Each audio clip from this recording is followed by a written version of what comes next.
Bienvenidos a su canal, Economía y Desarrollo en las Américas. El día de hoy estaremos hablando acerca de los retos de la economía de Guatemala. Ah, Guatemala es la economía más grande de Centroamérica, mas sin embargo, los ingresos por ciudadano son bajos. Entonces, ese es parte del tema que estaremos explorando el día de hoy en este episodio. Guatemala tiene la economía más grande de Centroamérica. Según datos publicados por el Fondo Monetario Internacional, en 2024 la economía de Guatemala produjo aproximadamente 113 mil millones de dólares en actividad económica. Eso significa que la economía de Guatemala es más grande que las de Honduras, El Salvador y Nicaragua combinadas. Sin embargo, el ingreso promedio por persona sigue siendo relativamente bajo. Según datos del Banco Mundial, el PIB per cápita es de aproximadamente $6,100 al año. Entonces, ¿cómo puede el país tener la economía más grande de la región y aún así enfrentar niveles importantes de pobreza? La respuesta tiene que ver con varios factores estructurales que afectan el funcionamiento de la economía. Mi nombre es Dr. René Padilla y bienvenidos a Política y Desarrollo en las Américas, donde exploramos la política, la economía y el desarrollo en el hemisferio occidental. Este canal se enfoca en análisis claro y basado en datos públicos, sin una agenda política o ideológica, con el objetivo de entender mejor cómo funcionan estos sistemas.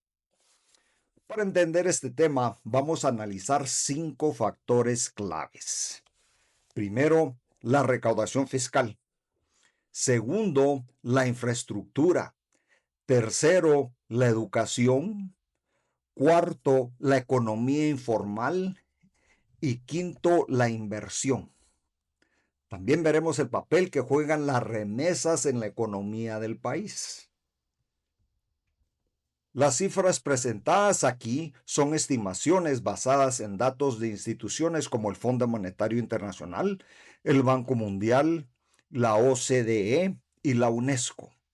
Los valores pueden variar ligeramente según la fuente o el año, pero los patrones generales se mantienen, siguen siendo consistentes. Ahora bien, el tamaño de la economía versus ingresos, según datos del Fondo Monetario Internacional, la economía de Guatemala ha crecido a un ritmo constante de aproximadamente 3 a 4% anual durante las últimas décadas, lo cual es bastante decente. Pero esto plantea una pregunta importante.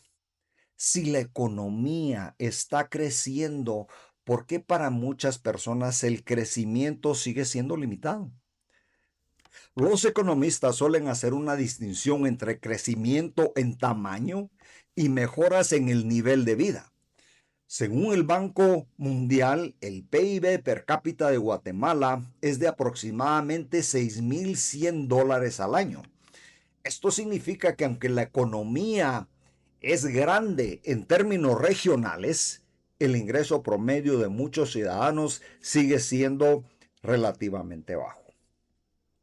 Pongamos un ejemplo para entender cómo afectan estos factores en la vida real. Imaginemos a un pequeño empresario, digamos alguien que tiene una tienda, un taller o inclusive una panadería pequeña. Esta persona puede querer expandir su negocio, pero muchas veces enfrenta varios obstáculos, como por ejemplo acceso limitado al crédito, costos de transporte elevado, infraestructura limitada y trámites burocráticos complicados. Cada uno de estos factores aumenta el costo de hacer negocios. Cuando los negocios tienen dificultades para crecer, el crecimiento económico del país también se vuelve más lento. Este tipo de desafíos no son casos aislados, reflejan patrones estructurales en la economía que se tienen que corregir. Por ejemplo, número uno, la baja recaudación fiscal. Y esto es posible de que algunos de mis compatriotas se me vayan a molestar, pero la realidad es de que uno de los factores estructurales más importantes es la recaudación de impuestos. Según datos publicados por la OCDE, Guatemala recauda aproximadamente entre un 11 y 14% del PIB en impuestos. Este es el nivel más bajo de Latinoamérica y uno de los más bajos a nivel mundial. En comparación, México recauda aproximadamente 17 a un 18% del PIB.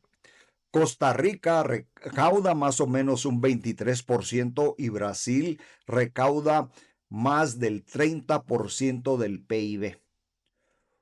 Muchos economistas señalan que los países tienen dificultades para desarrollarse cuando la recaudación final se mantiene por debajo de aproximadamente un 15% del PIB.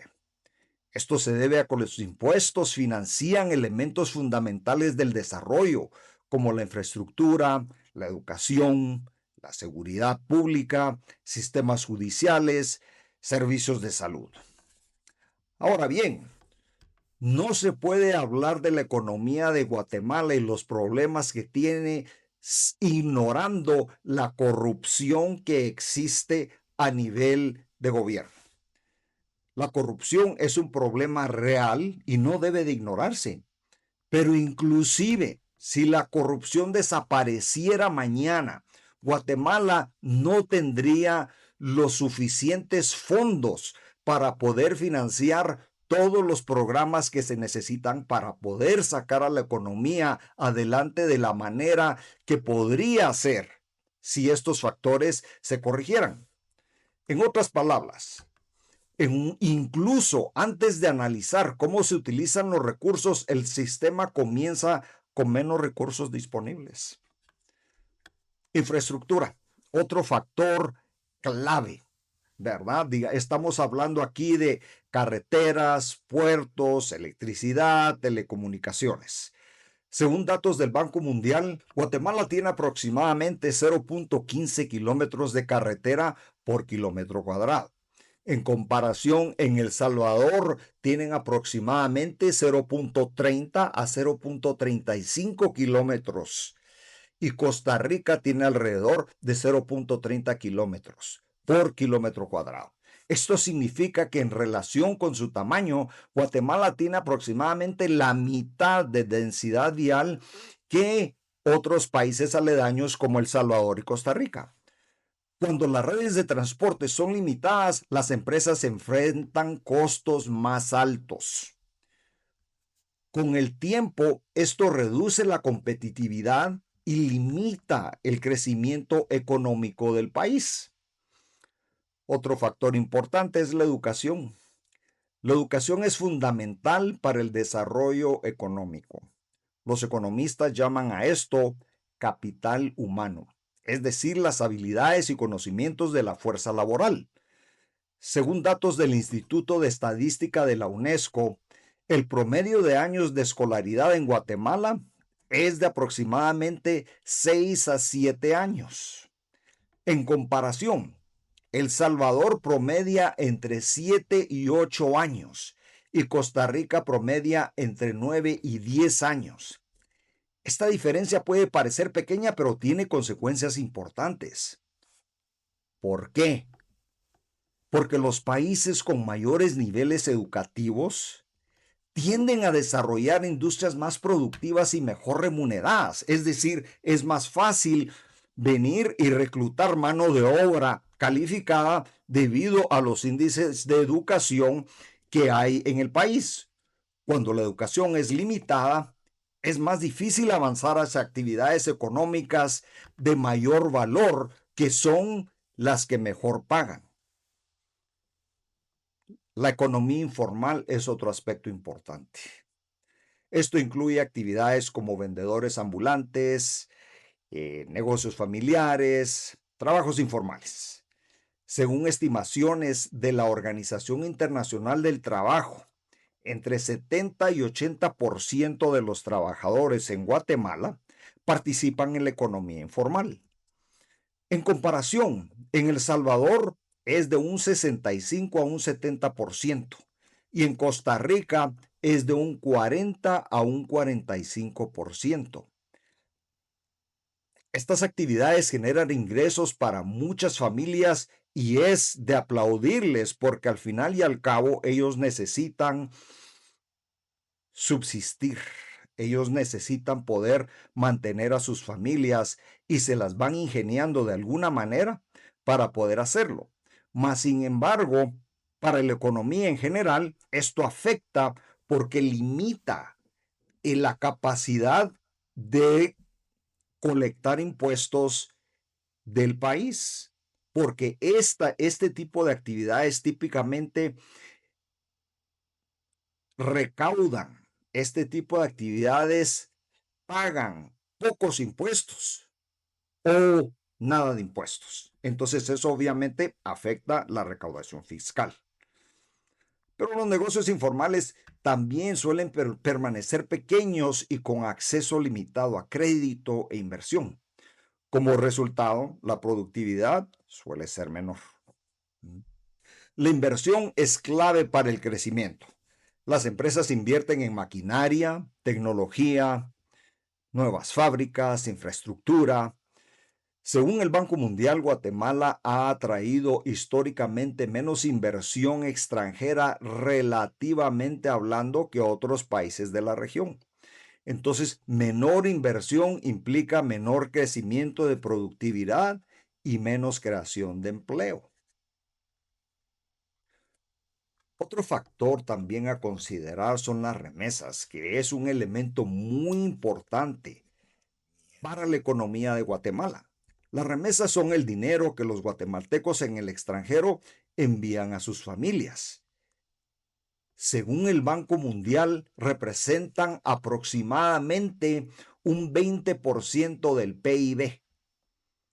Ayudan a millones de familias en Guatemala, pero en la mayoría de los casos se utilizan para consumo, no para inversión productiva.